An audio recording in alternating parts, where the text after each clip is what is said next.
All right, hello everybody, and welcome back to the Telivy MSP podcast. So excited to introduce our guest today. Josh, would you like to introduce yourself?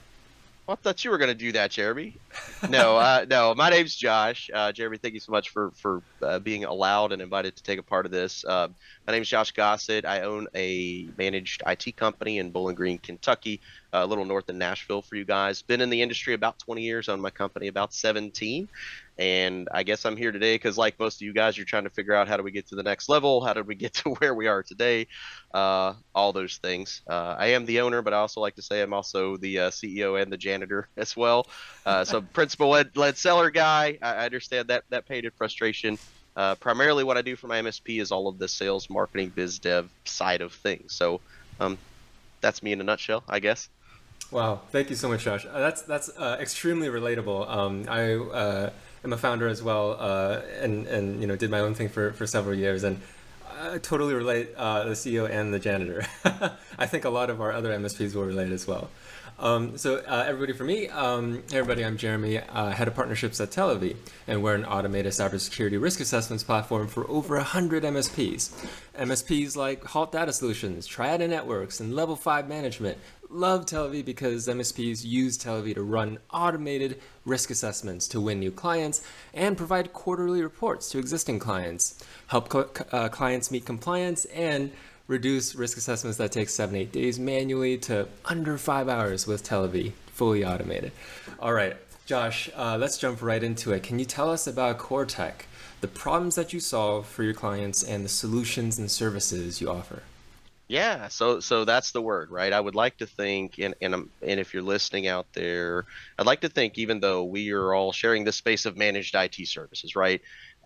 Obviously, we're here to bring managed IT solutions to the marketplace. Of course, cybersecurity is driving everything right now, everything from just basic endpoint protection all the way up to compliance as a service and everything in between. So I guess, the line card, as it were, is probably like most of the people listening. We do managed IT, we do help desk, we do on sites, we do remote, we try to protect our clients and so forth. But I think the real answer to that question is we try to align ourselves with the businesses we serve. On the one hand, make sure that we're having business conversations about their goals, where they're trying to get to as a company, and how that relates to their use of technology. But then also shore up those what I call the holes in the boat, right? Where is technology negatively impacting your ability to achieve those goals? Is it through things like infrastructure, right? Is it just as simple as hardware and software? I don't think it is. I think it's really more about you are a business, you are trying to get somewhere.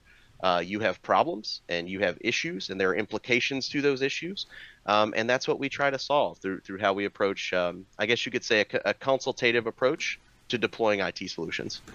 Very interesting. And I noticed, the way you framed that, having a business discussion or a business first discussion, and it seems like you're using technology as a tool to support the main business. This is interesting to me because when, typical folks think of IT, they think of the technology. So, Yeah. so I'm curious, why did you emphasize business first before the Uh, technology? Sure.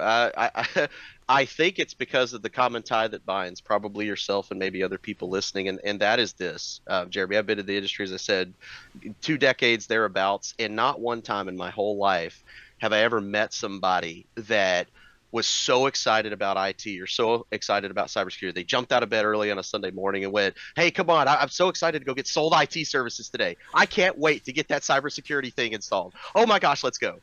Um, it's just not going to happen. So I share this, I think, distinct pleasure with everybody listening, is that we sell a product and a service nobody wants to buy. That doesn't mean it's not valuable. It doesn't mean that Mm, it's not necessary, mm, but it's not sexy, right? It's not fun. It's not a big screen TV, a vacation package. It's not a luxury good. Okay, wow. what we provide to the industry, to every business, is important and it's valuable. But I think it comes bolted on to how we're helping their business as an entity, right? I just simply don't think it's as simple as the products that we plug in or the software that we install. I think it goes far beyond that. And because I think that's true, us as managed services companies and stewards of our product, we kind of have a moral imperative to be educators, as well as solution providers. And I think that comes with a certain level of business acumen to be able to go into somebody's business, talk to a business owner or a manager, be that like a COO type, a controller on the operation Hmm. side, be that a sales manager type, those different sort of personas, if you will.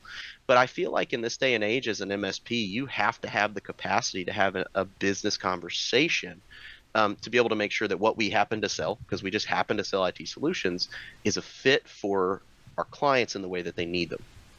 Absolutely, absolutely, and I love how you broke that down. I'm going to ask you some more questions about how you communicate with your clients. It seems like you have a very good understanding of your customers, and I guess that's a great segue. Can you tell us a little bit about your customers? Maybe share a case study story. Yeah, Yeah, so what I'm was their experience end to end? Yeah. sure. So I'll go broad and then I'll go narrow. Hmm. I'm probably like a lot of people listening. We're sort of industry agnostic, right? To us, as we got going, early, especially in the early years, to us, if a human being touched a computer and that computer talked to the internet, we were your Huckleberry, right? It didn't matter if you were a plumber, a neurologist, a factory, right? To us, it what kind of started with the use of the technology. But over time, things have coalesced, and we figured out that both in terms of size and scale, right? Because I think as MSPs, when we think about where do we fit best, sometimes that's, well, where are you located? How many users do you have? Are you using smart devices? Are you, remote and cloud? Questions like that, the demographic type questions. But then also, within your industry, how do you use that stuff, right? So I would make the simple comparison. Let's say somebody in manufacturing, a large factory with three rolling shifts, hundreds of employees, and everything's about production, production, production. That client, I think, is extremely different in terms of how they view, use, and suffer from the loss of use of technology than, let's say, a small independent medical clinic, right? Somebody whose hours of operation are mostly towards the, say, middle of the week. Maybe they have a dozen or so staff, but that client may have needs for things like compliancy through things like HIPAA. So Mm. I think while the tie that binds is the technology, the widgets, et cetera, I think when you think about what those clients actually need and the problems they actually suffer through, they're extremely different. And so being able to tailor your message and your approach to each of those makes sense. So that's the broad answer. The narrow answer Hmm. is, I like to joke in my MSP, we kind of accidentally specialized in medical. I say accidentally because we didn't start out that way, as I shared. We just happened to be in a marketplace. I'm in rural Kentucky. There just happened to be in my market a lot of sort of small private practice medical. And so over the years, we started finding opportunities of little, owners of clinics or physicians with maybe a couple of staff and a practice manager that needed help. And so over time, as we encountered those, it dawned on us that, hey, when we stepped back and we looked at our Rolodex, all of a sudden we had a lot of medical folks. And so the need to become HIPAA verified, the need to get educated on omnibus and high tech and what it meant to be a business associate, and they were covered in all that kind of language, right? So for us, that's what I found. I think if you were to go through my entire Rolodex, we still have lots and lots of people in various industries, but that'd be the biggest one for us. Second biggest one for us would be manufacturing. The large factories; those guys can be really challenging. Things are very minute by minute. But those are some examples of who we're working for. I don't know if you want to know more specifics than that or not. Yeah, I'd love to understand with both your healthcare clients and your manufacturing clients, what do they come to you for? Is this a breach? Is this a preventative measure? When you solve their initial problem, what's the solution? And what's the ongoing managed service? Yeah, what's the service? Yeah, the ongoing Yeah, service. that's a really good question. I would love to tell you that every time the phone rings, there's some hot, active, hair on fire need. I would love to tell you that every time we go into a business, it's, oh, my server is down, or oh, we've been ransomed, or I'm locked out of my database, or that kind of stuff. And don't get me wrong, those things do happen. But what Hmm. I find in the world of I'm going to use the word sales here. 5 to 10% of the time, that's the situation. This active need, something that's Mm. needed right now. Help me out. Hair's on fire. I need you. Right? It's the proverbial firefighter. But quite frankly, 95% of the time, it's more of a latent need. It's things like, they're losing. I'll use the example of manufacturing. Manufacturing is all about efficiency. It's about widgets per hour, right? Hours of assembly lines working. And so in their world, it's all about, hey, I need that line and my staff. in constant production. Every minute of every hour of every day, things just have to work. I got to fill those crates to create product. That product has to get to my clients. And so in a lot of cases, that need might be as simple as efficiencies, right? It might be as simple as, hey, we have a technology infrastructure, but on an hour to hour, minute by minute basis, how do we tighten that up? How do we keep our staff working? How do we keep our production high? In the case of, let's say, the medical, oftentimes I'm going to be honest, the answer is education. I have found there's this irony in medical. Everybody has a in medical and healthcare. Obviously, they're aware of things like HIPAA. They have to protect their patients' information. They have to protect their staff. We have all these regulations depending on where in the spectrum you are. But the ironic thing is, I have found that not everybody cares about that in the same way. Not everybody takes those things as seriously as you would like. Mhm. And so, quite frankly, in many cases, when we're being asked into that business, it may begin with something as simple as, hey, we have a growing practice.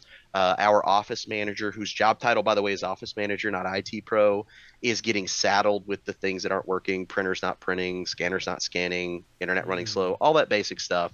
But then when we go into the business and we start asking good, educated questions, what we find is they're just dealing with the things in front of their face, the urgent things that are distracting them and disrupting them. Because at the end of the day, that a hospital or a medical facility, as an example, what they care about is patient flow. That's it in a nutshell, right? They of course want to protect their people and information, but for the most part, to them, their whole world begins and ends with patient flow. So what we find is once we get that initial call and we're in there, we're trying to have conversations about, Mr. Practice Manager, on a scale of 1 to 10, how important do you view being HIPAA compliant and protecting your patient's data is? And they may say, "Oh, that's a 10. That's obviously very important to us. We would never want to be have a breach, or we would never want to be in the news." But then we investigate further, and then we ask questions like, well, on a scale of 1 to 10, how well do you feel like you have that taken care of? Are you meeting about it? Are you attesting for it? Are you making investments in hardware, software, consulting, etc.? And you find oftentimes that answer is a 1, 2, or 3. So you have this misalignment, right? And so many cases, what we're doing at that point, in what we call discovery, right? The self-defining word, we're discovering about the practice is, where are those gaps? You're telling me that this is important to you as a practice, but you're also showing me that there's not been a lot of time, energy, or money spent to achieve that goal. That's where we come in. That's where we have educated conversations about how we can close that gap. Wow, that's really brilliant. And so I want to dive deeper into your sales process, this discovery process here. Can you take can you take us through, when you have that meeting, you start asking those questions, um, you know, what happens after that? What happens after that point, right? So you ask them the two questions, you've defined the misalignment, now what? Yeah. Well, so hopefully what happens after that at some point is they sign an MSP deal, right? But no, I follow a pretty structured process, Jeremy. And I would say this to all MSPs out there. I want to say this and then answer your question. I think sometimes as us MSP owners, especially those of us who are still wearing all the hats, it's very difficult to get the right training, the right business, personal, professional development to become who you need to become. And I say that from a place of, I think a lot of people in the MSP seat, we're technical experts, right? We understand the widgets and the hardware, the software. We get excited about those things. But the reality is there's this whole learning curve about becoming a business professional. Yeah. I'll reference an excellent book for those people that are readers, the E-Myth, Michael Gerber. Strongly recommend, if you've not read that book, to read it. And I won't spoil the book, but the basic premise is that just because you are great at technology doesn't mean you're great at owning a company that provides technology services. So I want to kind of plant that seed, and then I'm going to answer your question in this way. For me, it was all about finding my initial mentor and getting the right kind of training and flipping a switch in mindset. I had to go from um, I'm an IT professional and I want to sell IT services to I'm a business professional who can grow that as portfolio and have the right conversations with my client. So, in all of that, my preamble to that is this: I have an extremely well defined sales process that begins with a marketing message and a first interaction when that client and I are engaging. The goal as we go through that process is simply closing on a next step. I want to have that initial appointment where I can quickly vet, is this a fit for both of us? I ask diagnostic questions, simple things like, you know, the footprint of the company, how they use technology, the number of people, are they remote, all the things you would expect. And then from there, conducting a very thorough discovery process, which I'm happy to expound on if you like. Um, and the reason for that is thus, if I'm going to go to the table and I'm going to sell to you, if I'm going to attempt to convince you should buy my services, I want to prove what I'm saying to you with facts. I want to Yeah. prove to you that I have quantifiable things, be that risk based or goal based, right? Um, about here's what we see, here's why that sucks, and here's what we're going to do about it, right?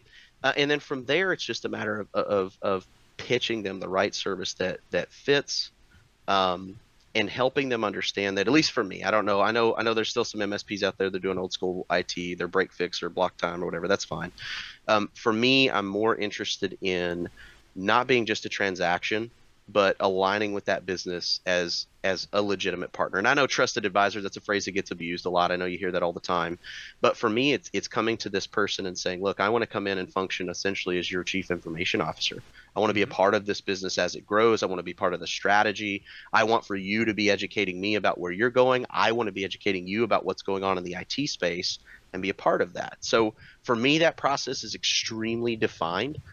I learned that process through Alex Rogers, who founded a company called Chartech. So if you've not experienced that, I highly recommend it. We're very blessed in this industry. There's a lot of people in our industry who are working mightily to put great content and great value through sales training, marketing, recruiting, all the various camps. But for me personally, Jeremy, that's where it started for me. And for a lot of years, I have followed that methodology and it works to a T. That old saying, there's 1,000 ways to skin a cat. That's absolutely true. This is one that works very well.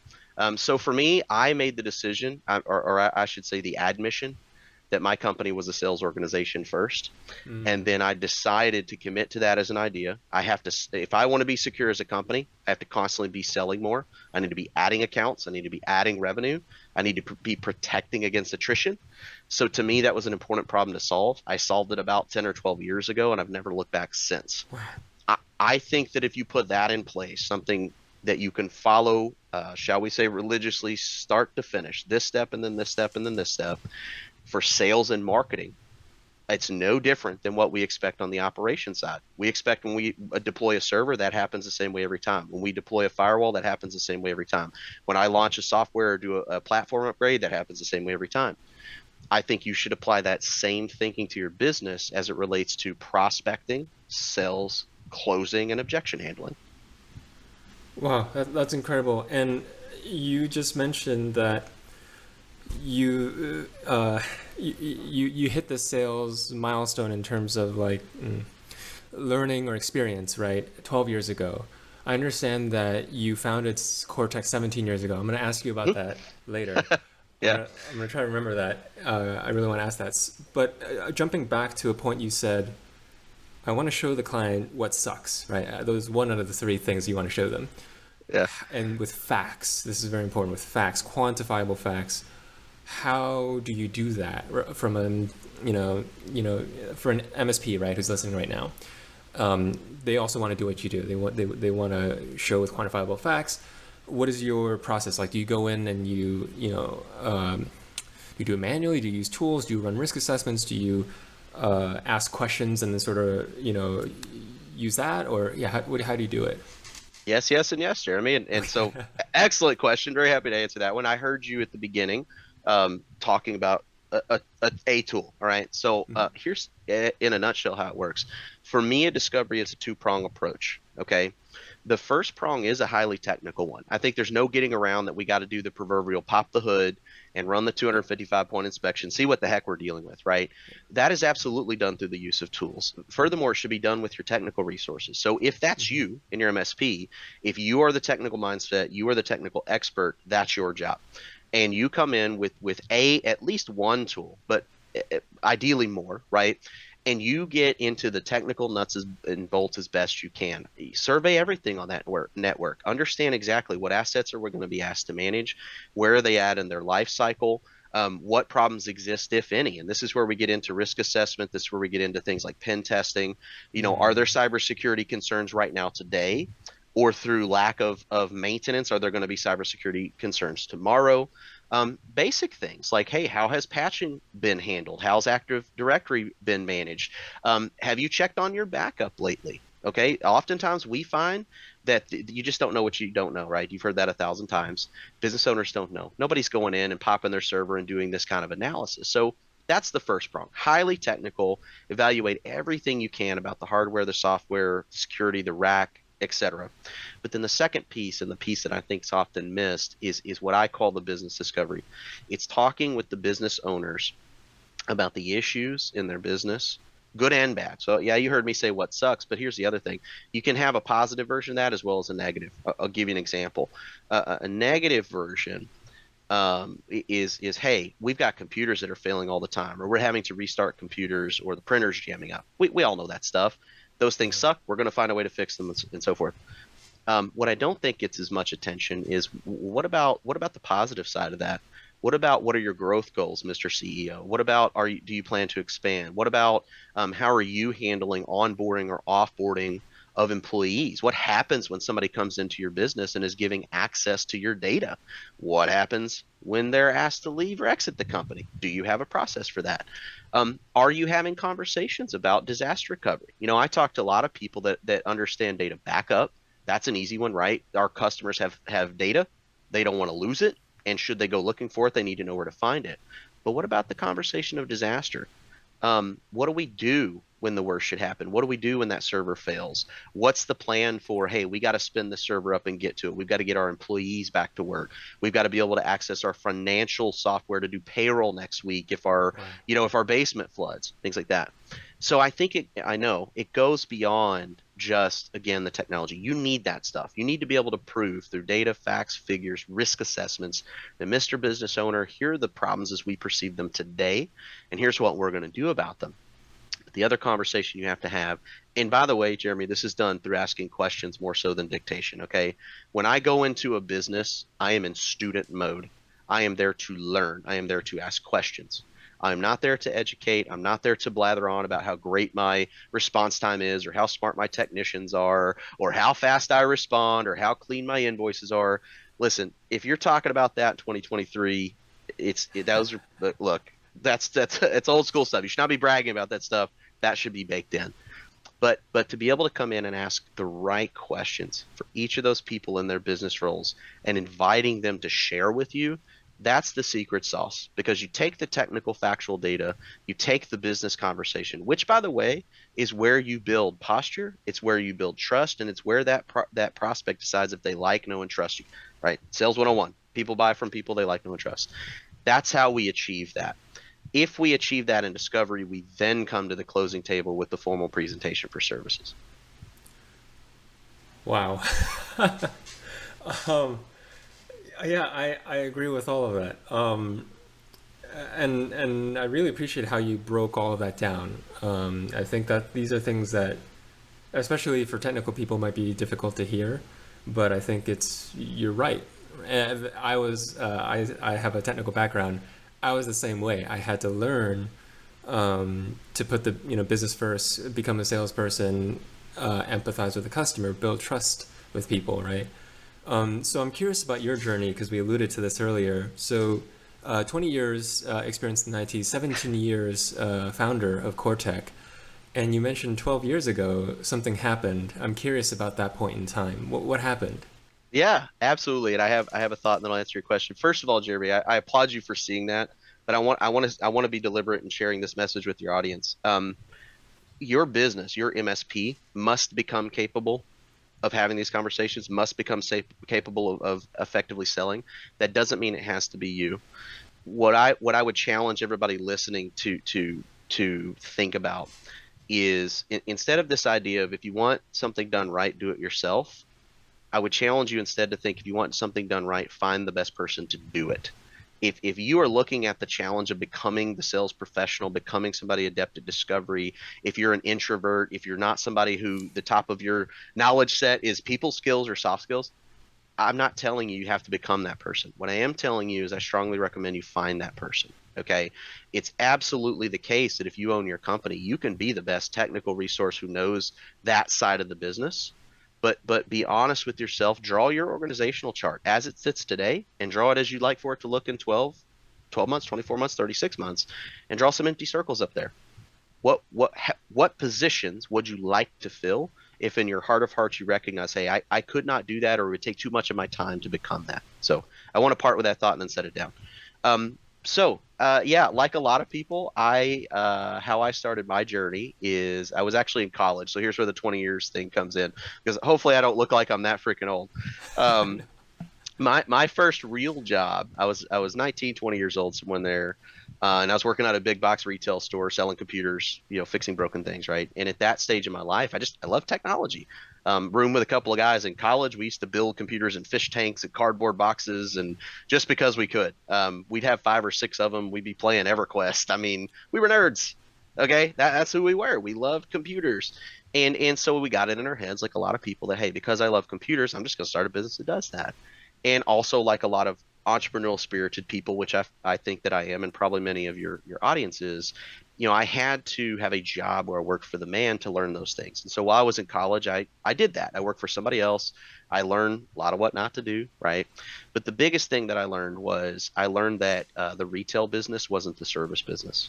Okay, peddling product, asking people to buy warranties on computers, stuffing their shopping carts full of ink cartridges and reams of paper was not Mm. what I wanted to do. I was a lot more uh, aligned with serving people and people that would come in who needed help, who had challenges, they had questions. I found that I gravitated more to that. So, like most entrepreneurs, I said, screw the man, I'm done with this. I'm going to do my own thing, right?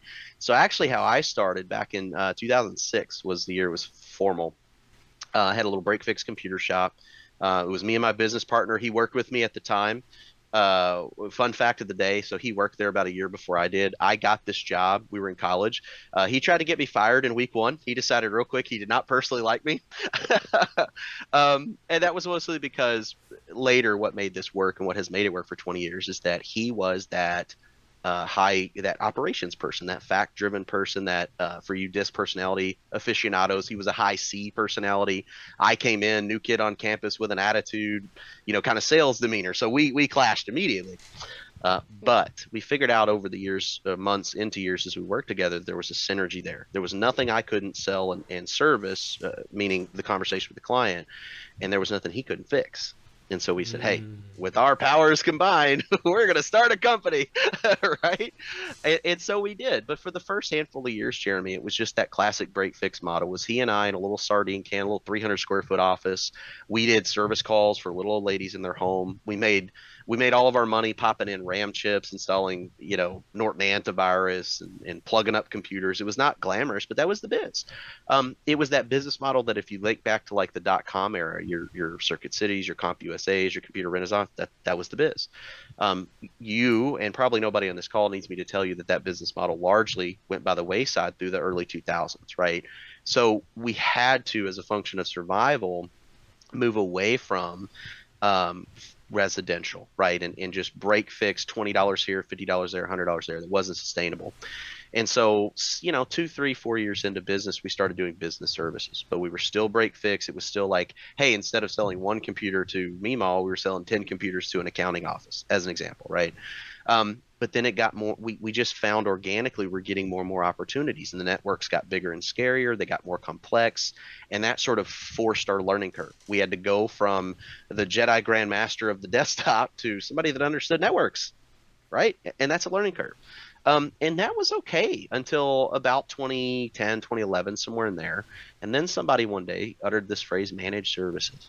I never heard of it at that point. Now, disclaimer, I'm in rural Kentucky. We're about 5 years behind the times. So sometimes we don't hear about things as quickly as people in big places. But no, I heard about it, and I started to listen, started to read. And it was the first time, Jeremy, that I got this idea of, I see. In the break fix world, a busy day is one person having 3, 4 service calls. That's a few $100, maybe 1,000 a day. Yeah, I'm never going to get to where I want to go in life doing that.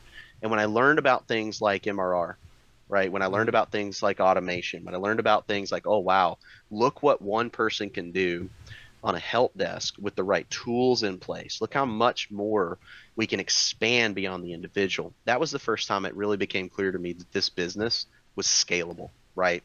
And so we made the conscientious decision to go all in. We made the decision that, hey, we're getting out of residential services, break fix services entirely. We're going full bore into this managed idea. We're going to figure out how to manage and monitor and automate as much as we possibly can. And that worked great through, I don't know, 2015 or so. And then, like everybody else here, cybersecurity showed up. All of a sudden, it was a priority. We were getting, all these things forced down our throat. And then the conversation became not just how do we proactively care for computers? How do we proactively help consult you? But now it was also how do we proactively protect you from the bad people out there? And so for us in that way, it happened sort of organically. But what was intentional was the alignment of training. There are two things I think are true that had to happen. First one, we had to commit to training personally, for me, myself personally, my business partner, as well as our staff. But then the second thing was we had to find people, not just people, but companies to align with. Being a managed service provider in 2023, one, two, three, four people, I don't think you can do it by yourself. I think it's very ambitious. I think it absolutely requires that whole saying, it takes a village, right? I think as an MSP, it takes a village. You have to have tool sets, you have to have vendors, you have to have products, you have to have PSA tools, RMM tools, cybersecurity tools, network assessment tools. When you look at what it takes today to really call yourself a managed service provider, it takes you, the people around you, and a lot of strategic partnerships with vendors and purveyors of, shall we say, tools. So that was the fast track. Did I answer your question? So, yes. I'm curious to jump back a little bit. You mentioned, uh, for founders out there, for MSPs out there, business owners out there, if sales isn't your background, right? So actually, for you, Josh, I just wanted to clarify, did you go into core tech with a sales background, or was that something you had to learn and pick up? Was there like Uh, a... Excellent question. I think it's fair to say a little bit of both. And why I say a little bit is me as a person, I am blessed in that um, I like that part of the business. I am a talker. I am a lover of people. I'm comfortable in front of the room. So I think it's fair to say that being a quote unquote salesperson is in my DNA. But I think it would be an injustice to just say, oh, I just magically knew how to do everything. Okay. That is definitely not the case. Becoming a sales professional is a trainable discipline. Just like, here's the example I'll use. Just like if you decide to be an IT professional, and you're going to decide, hey, I'm going to take the A plus, I'm going to take the Net plus, Security plus, Microsoft Track, whatever that education path looks like for you. It's a very deliberate and structured education approach, right? You pick up a book, you attend a class, you go to a school, you go online training, whatever that is. But there's this path that you take, and at the end of that path is earned knowledge. You take certifications, you get you pass those exams, you get a little piece of paper that says, hey, I studied and I know what I'm doing, right? I think the challenge with becoming, and I think this is the answer to your question, Jeremy, is that path isn't as clearly laid out on the business side of the house. Okay, I agree. there's not like a 4-year university where you learn to go sell managed IT services. It doesn't exist. There's tech schools everywhere that teach you how to do that on the technical side, right? So I think that's the first challenge, and it kind of gets back to what I said, and what I mean is you have to seek that out. Seek wisdom, right? It's one of the 7 decisions. Terrific book for you readers, The Traveler's Gift. You have to be intentional about, hey, this is a skill set that I am going to learn, and that knowledge is out there. It's there through books. I'm a big voracious reader. I always challenge people on what are you doing to take your learning curve seriously, because the thing that happens after school, after college, after etc., is that there's nobody there to hold you accountable. So it comes in the form of saying, look, this is a discipline. Okay, there's processes out there, there's frameworks out there that you have to learn. But the idea that you just wake up and because you have the gift of gab, because you can talk to people, that doesn't make you a sales professional. It makes you an extrovert, but it doesn't make you a sales professional. I want to loop what you just said now back to, I remember earlier you mentioned, for the owners out there, that you don't want to force, hey, you got to do sales, you got to learn sales if you're a technical person, right? You could find somebody who's good at that, So I want to drill into the nuance of that because Okay. I'll say generally I disagree with that. Okay. I would say I tried that personally and it didn't work out for me because I was the one, as the founder, as the business owner, who knew my customers the best. And when I hired somebody who has a lot of experience in sales, traditional sales, they applied what they knew from their past experience, but it didn't work for our customers. That's just one example, one very nuanced example, but I'm curious. So, what I ended up having to do after bringing in the sales professional, after learning what I learned from them, was to sort of incorporate it and integrate it, and still, as the business owner, figure out how to do sales for my business, for my market. Um, and I still had to learn it at the end. What because I feel like you did something similar, right? Like you learned it yourself as the CEO. So how do you reconcile that? Yeah. So first of all, I'm not surprised to hear you challenge that at all, Jeremy. Further, I would actually agree with your sentiment, but here's what I mean. I find, so me being a sales professional, I also coach and teach and train and align with other sales professionals. I see every variety of people that call themselves a professional come through our classes and our teaching and our coaching. Everybody from car salesman, insurance salesman, maybe a Kirby vacuum salesman, network marketing, you name it. So I think the first thing is identifying that not all sales are created equal. Okay, Yeah, that's first and foremost. Secondly, and the reason I agree with you is I do find it to be true that most, if not all, or nearly all, sales professionals that come from another industry into this industry, there's a lot of retraining that has to happen because they lead with a solution first approach. They got it in their I head agree. that the best way to be a sales professional is I'm going to master my product pusher. I'm going to understand all the features, the benefits, the bells, the whistles, why version 2 is better than version 1. And I'm going to go into my client and I'm going to wow them with my product knowledge. Okay. Now, I'm not saying that understanding what it is that you sell is not important. You absolutely, if you're going to sell for an MSP, you should understand your solution stack. You should understand the products that you're selling and why you're a Sophos house over a Fortinet house or whatever the case may be. However, I think it is exactly the wrong approach for managed IT companies. And here is why. If you're leading with your solutions, what you're doing what I call the spray and pray method. You're just spraying all over them and praying that something sticks. That something that comes out of your mouth about your super great computers or your super secure firewall or your super cool BDR, your cloud vendor, or your VoIP phone happens to stick with that prospect. And it just works out that they have a problem or a need. Here's the thing. You don't your clients don't care about you. Okay. Everybody's favorite subject is themselves. All That's what I right. keep saying. They they do not care what firewall you sell. They do not care what your EDR product is, who your MDR team is, who you're not. They don't care. Okay. What they care about is their business moving forward and being successful if they invite you to be a part of that. And so, because that's the case, we do not bond with our prospects and ultimately our clients based on our solutions. We bond with them based on their problems and their needs. Okay.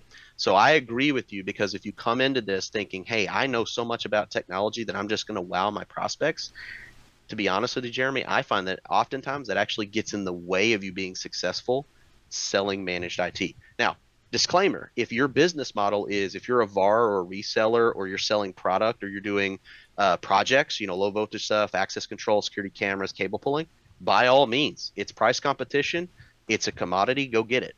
But if you're selling managed IT, if you're selling support agreements, vendor management, professional services, if you're selling what I call the big brain stuff, leading with the solution first approach is not the way to do it, which is also why I think you probably didn't have the best experience with a quote sales pro and why many people listening are not having success with that approach or with those people who take that approach.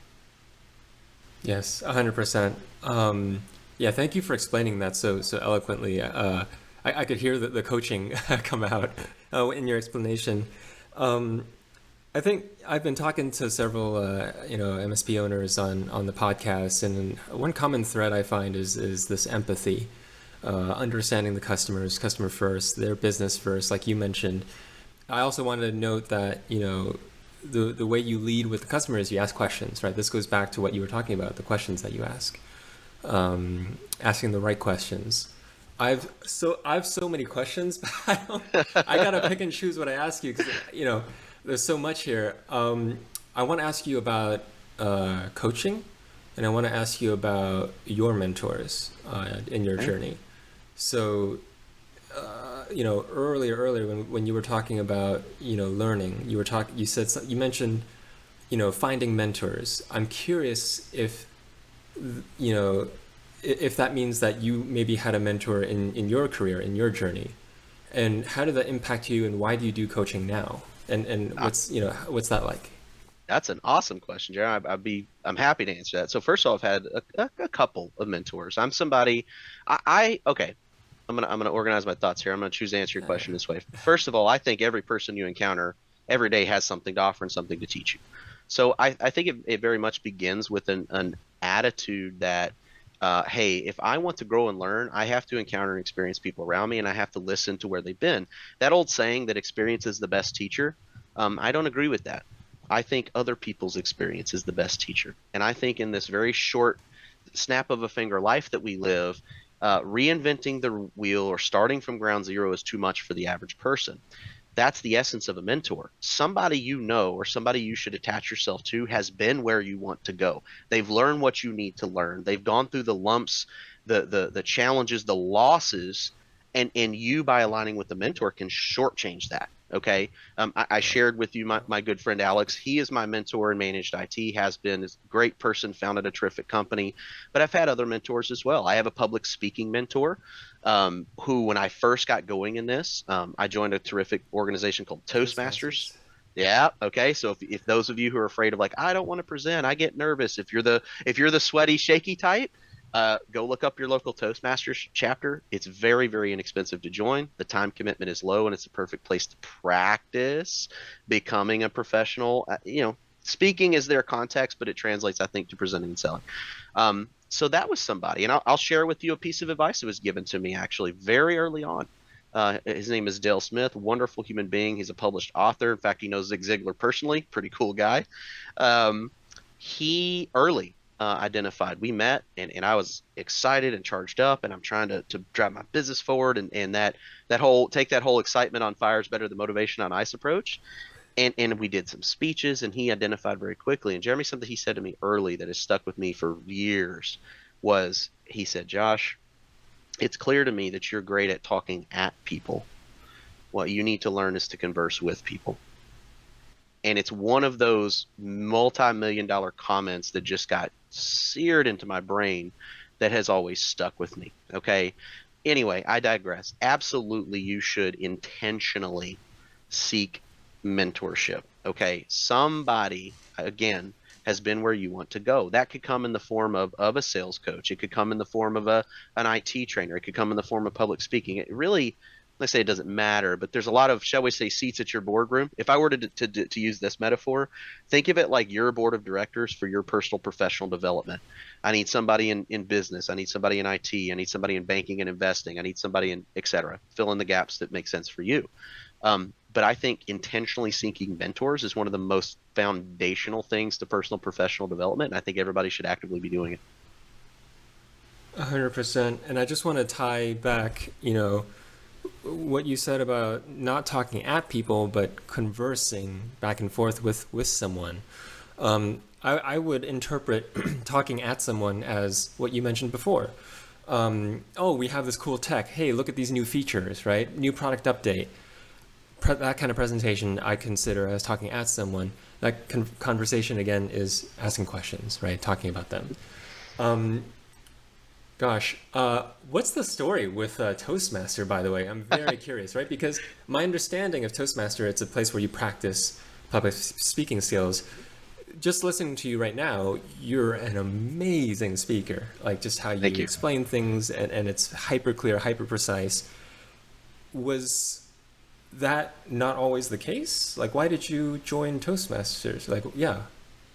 I want to reiterate what I said a moment ago. It's a trainable skill, right? It's not something I woke up with one day and magically I could speak and teach and coach and present. Um, it goes without saying my soft skills and some kind of my quote unquote DNA lent itself to that, but it's a trainable skill. It's like being a carpenter or a welder or a plumber. It's like any other trade. You can absolutely be a newbie, then an apprentice, and then a master. Okay. And I would encourage everybody listening to think of it that way. Treat it like an education path. So the answer to your question is I recognize that was a growth path I wanted to take. I said to myself, this is clearly what I'm more wired to do, and but everything up until my life at that point had just been what I made of it. Lots of gut instincts or firing from the hip or making it my own.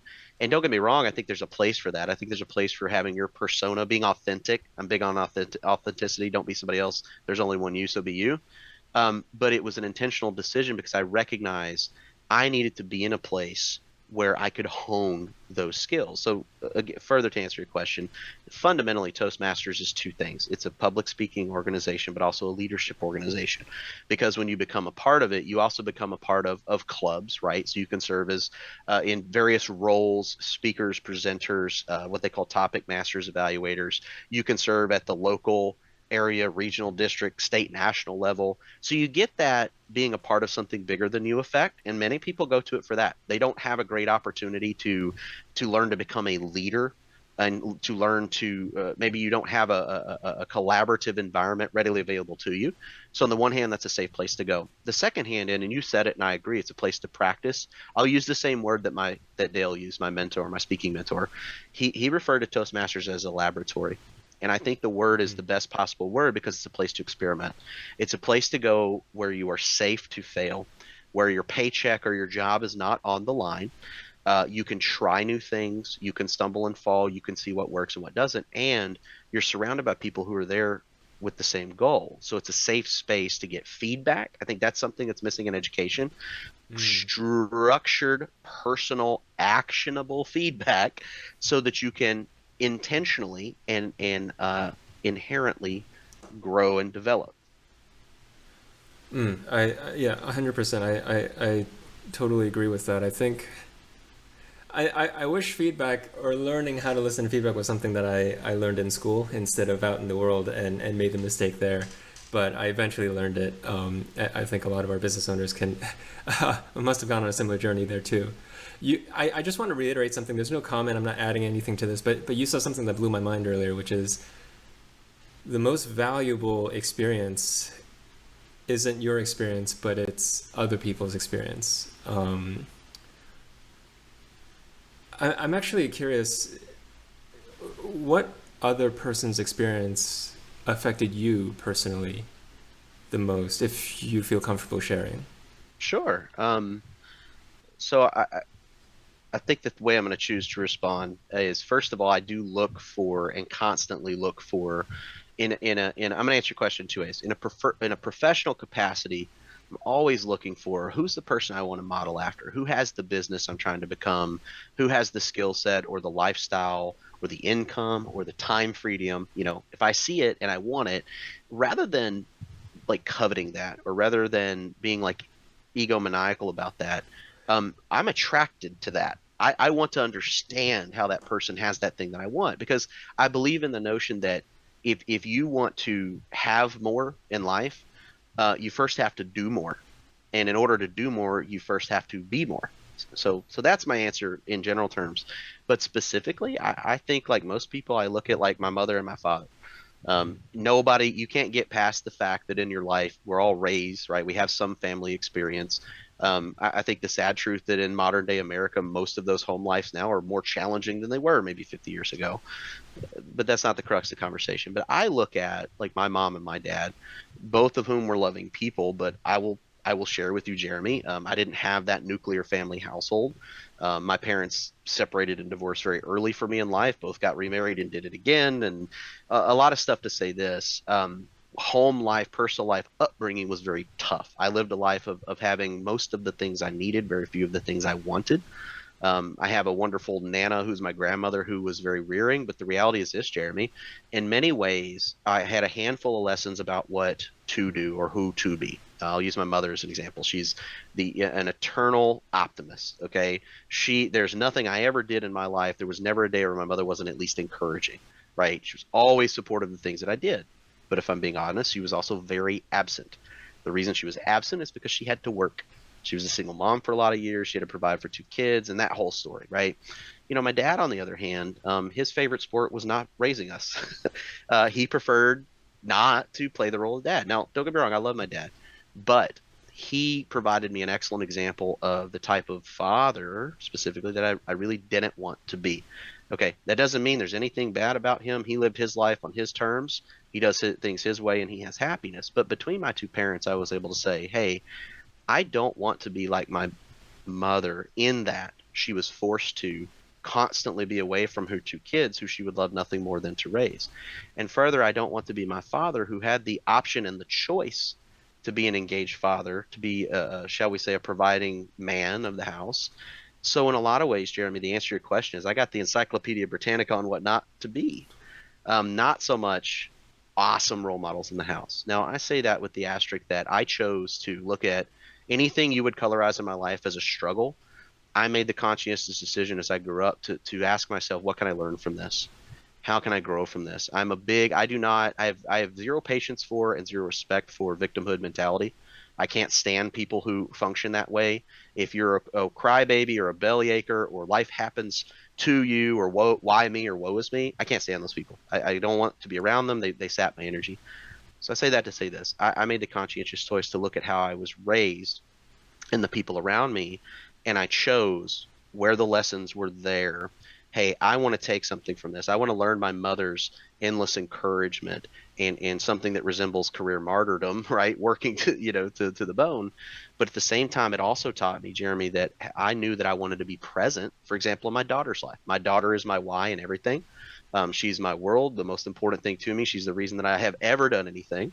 And so it was a day-to-day reminder to be present, to be in the moment, and to do the things you're supposed to do, not because somebody handed me the model of how to do it, but because they showed me at least an example of something I didn't want to do or didn't want to be.